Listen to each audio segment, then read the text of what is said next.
Farmington 911, what's the location of your emergency? I'm worried about my wife and kids. On fire for a medic and an ambulance, expedited response. I have always maintained that I thought she might be here.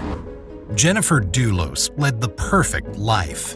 Wealthy and active and smart, she had a beautiful family and an attractive, enterprising husband. Her dreams had come true, but things were not as they seemed, and the ideal life was about to crumble. A marriage full of tensions was reaching boiling point. Jennifer would go on to take her children and run, but when she finally disappeared, it wasn't of her own volition. So where did she go? What happened to this brilliant writer and loving wife? And what did her husband have to do with it? This is the tragic story of Jennifer Dulos. Jennifer Dulos was born in 1968 in New York City. She came from a well-to-do family.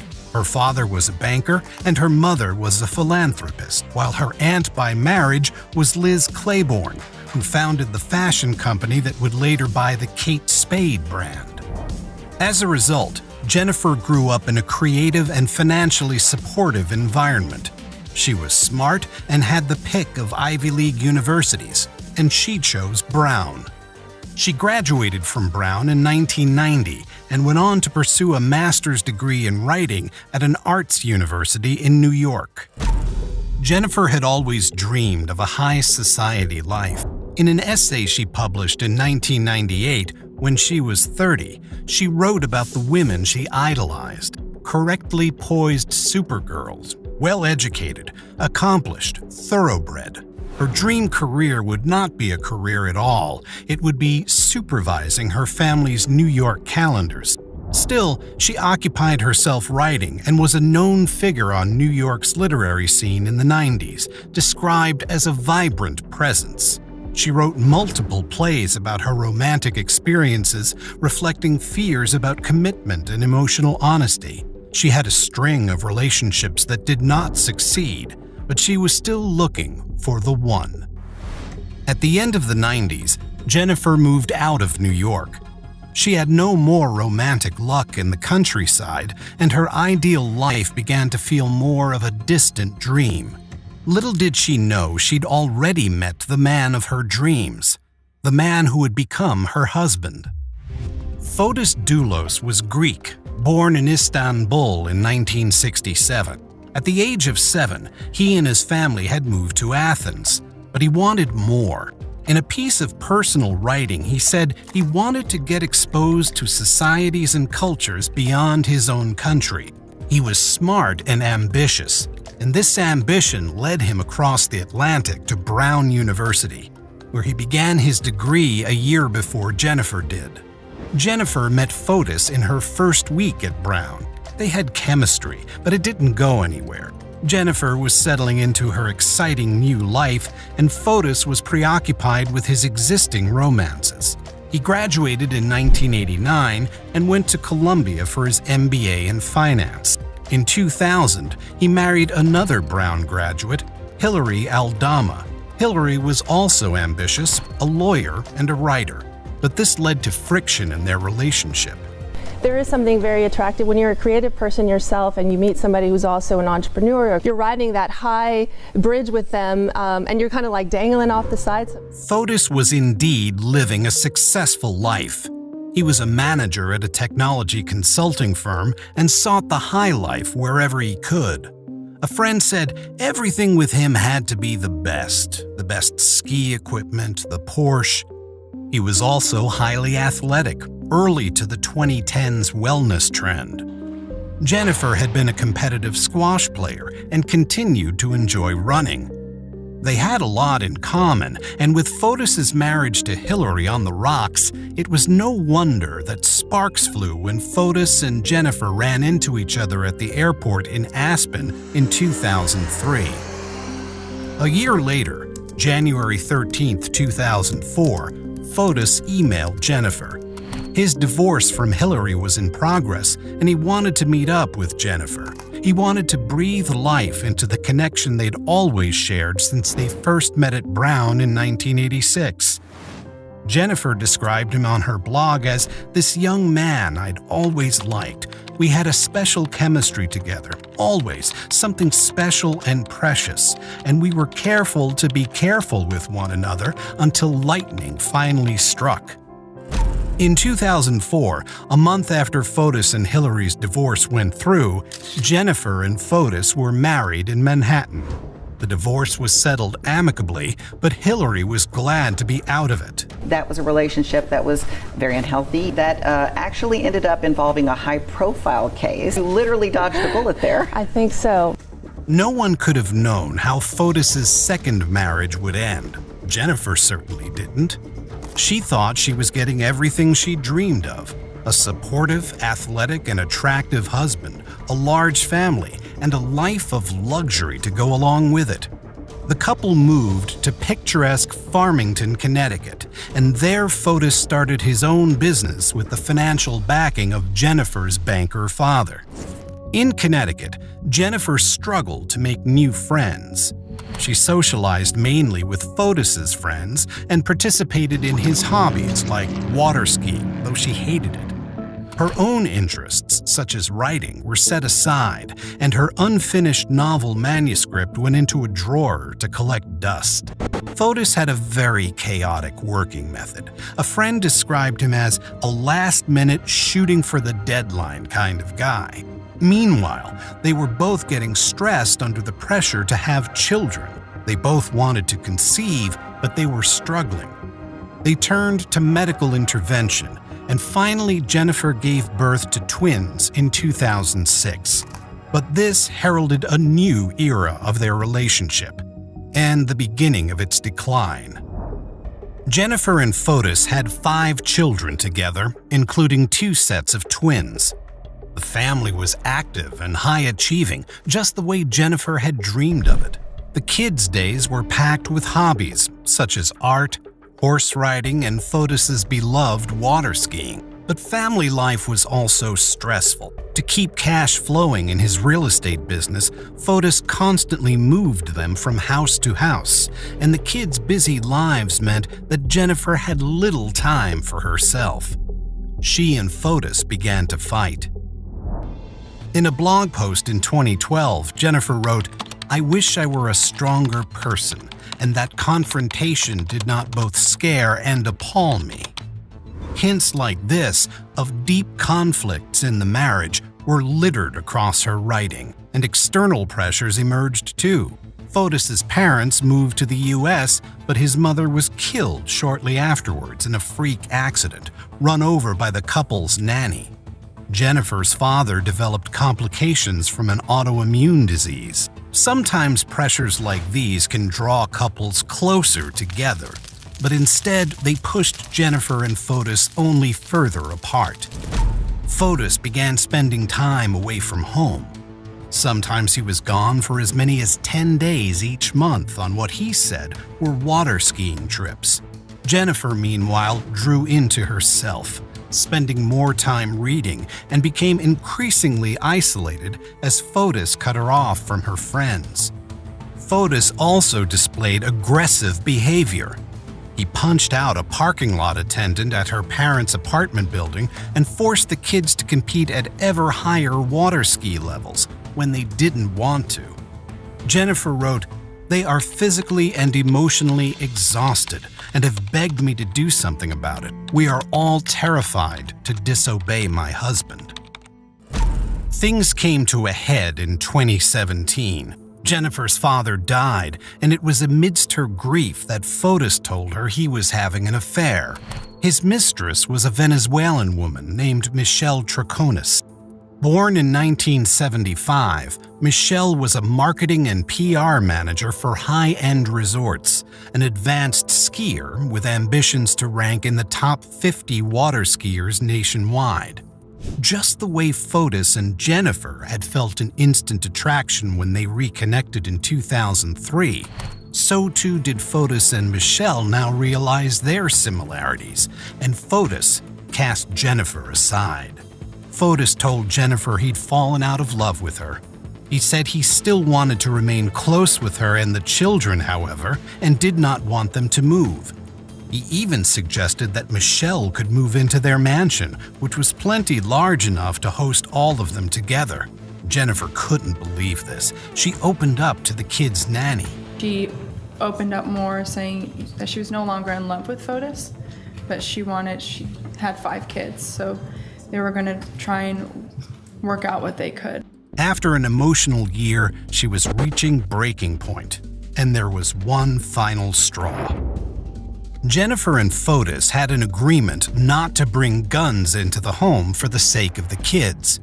Yet around this time, Fotis bought a 9mm Glock. Jennifer learned this not from Fotis himself, but from their children. Fotis had shown the gun to the kids before telling Jennifer he'd bought it, so breaking their agreement.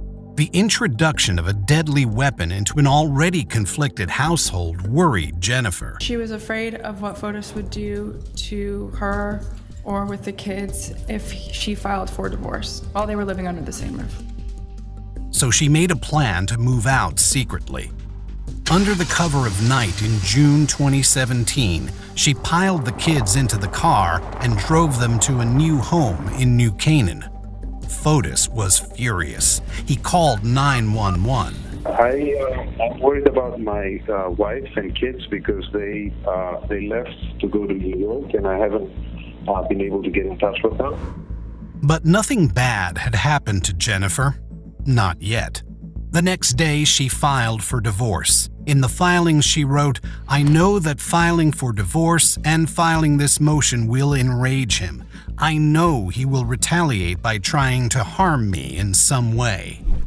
She mentioned Fotis's affair with Michelle and alleged he had threatened to kidnap their children if Jennifer did not agree to his terms. The couple were given temporary joint custody while the divorce was settled, but Jennifer made multiple requests for emergency sole custody. In March 2018, this was granted, as a judge learned that Fotis had been seeing the children in the presence of Michelle, which was not allowed, and telling them to lie about it. Fotis had lost custody of his children. He also felt undermined and emasculated. He claimed Jennifer had told the kids, "Your father likes Farmington because he is not that smart. Successful people live in New Canaan." On top of all this, he was losing money. Upon Jennifer's father's death, her mother sued Fotis for the loan he'd been given for his business, at least $1.7 million. The pressure was escalating, and the outcome of the divorce looked like it would be humiliating indeed.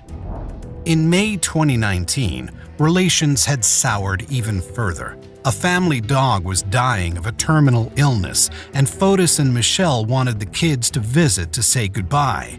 Jennifer didn't trust Fotis even this far. She wouldn't let the children go. An employee of Fotis witnessed Michelle's resulting fury. She said that should be buried right next to his dog. It was not long after this that Jennifer Doulos went missing. On May 24, 2019, Jennifer was seen dropping the kids off at school in New Canaan at around 8 a.m. She was then seen by a neighbor's security camera returning home at 8:05. She had 2 doctor's appointments scheduled for that day in New York City, an hour away, one at 11 a.m. and one at 1 p.m. She did not turn up for either appointment. At around 11, the children's nanny, Lauren Almeida, arrived at Jennifer's house. She let herself in. Did you notice anything unusual when you went into the garage? When I went into the garage, yes, the Range Rover was still there and the Suburban was gone when she told me she would be taking the Range Rover. Did you notice anything unusual? A couple things, yes. Tell the jury what you noticed. So first, her purse was on the floor. The tea was still full. There were only 2 rolls of paper towels left. Lauren went about her daily tasks as usual. She wouldn't recognize these signs as foreboding until later on. She picked up the kids and texted Jennifer because one of the kids couldn't find her iPad, but Jennifer didn't answer. They were supposed to be meeting Jennifer at her mom's apartment in Manhattan. but Jennifer never showed up. It's like my stomach just sank because she never not answered her phone. Lauren called around to Jennifer's friends. No one had seen her. Upon learning that her boss hadn't turned up to her appointments in New York and hadn't been seen since 8 that morning, Lauren called the police.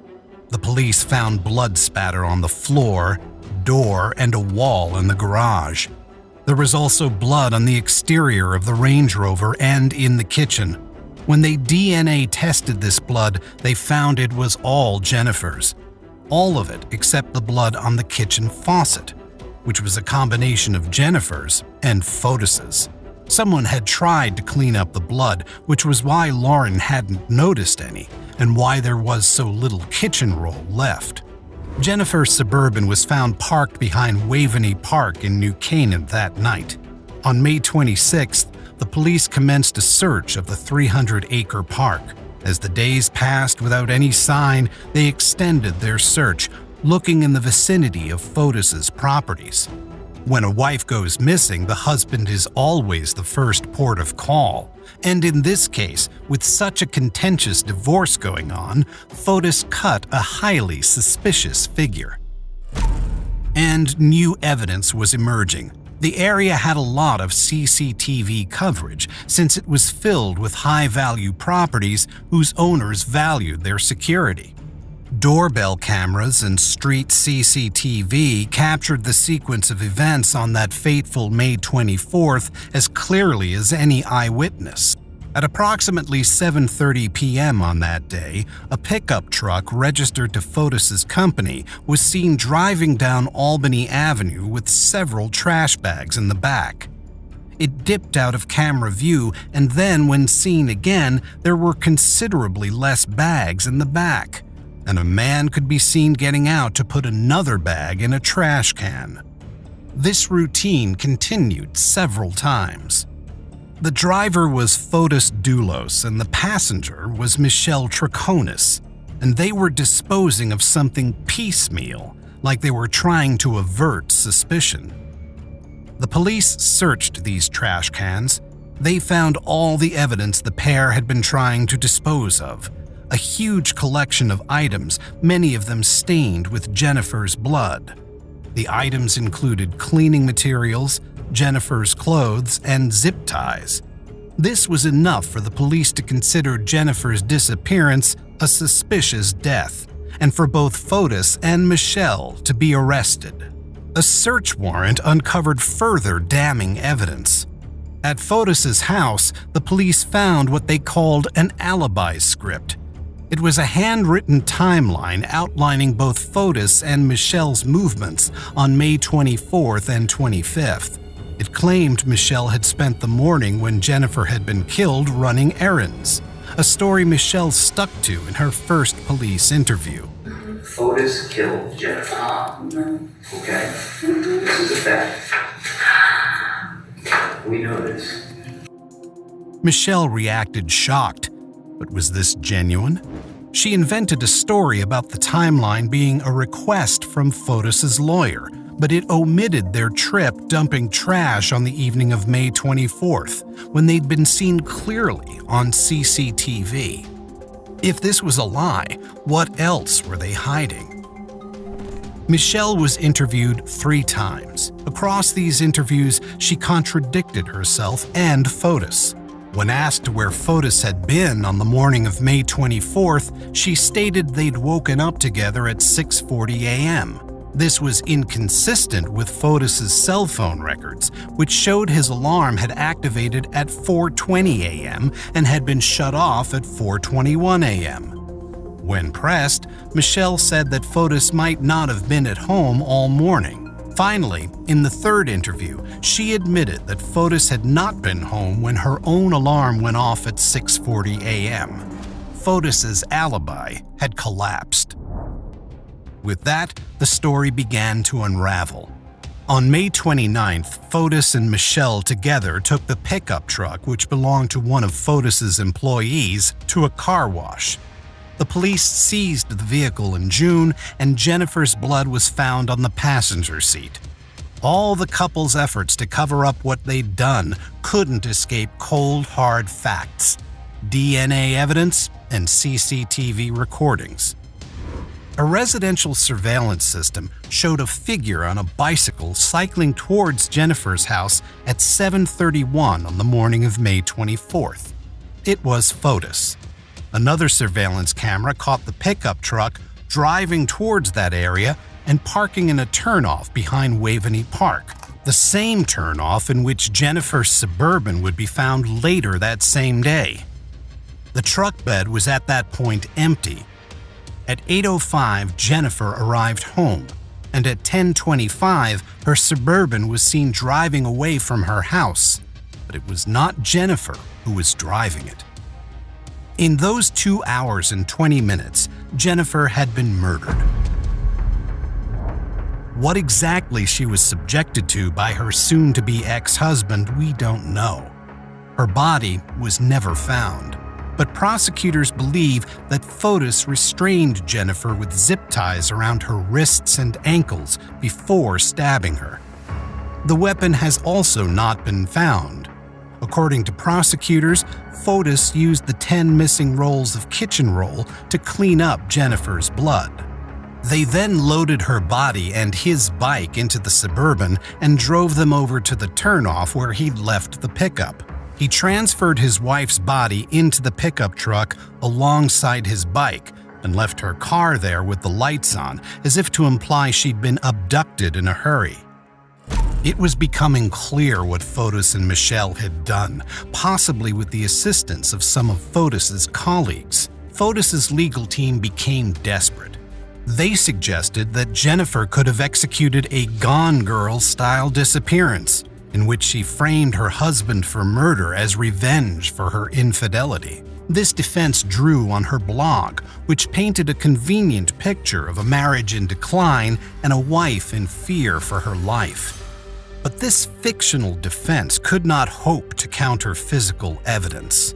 And Fotis was lacking in sympathy. He already had another girlfriend living with him, Anna Curry. Michelle was turning on him, as the public was too, and when he was indicted for murder in January 2020, Anna paid for some of his bond, but the rest of it was raised against properties he did not actually own. On January 28th, Fotis realized he was likely to be taken back to jail, where he would remain until the trial, which was not looking positive. It might have been his last day of freedom. Maybe that's why he did what he did next. Update on Fotis Doulos, who was reportedly found unresponsive at his home earlier today. That morning, Fotis had sent Anna out on an errand. Then he sat in his car with a hose attached to the exhaust pipe, having written a suicide note. He wrote, "If you are reading this, I am no more.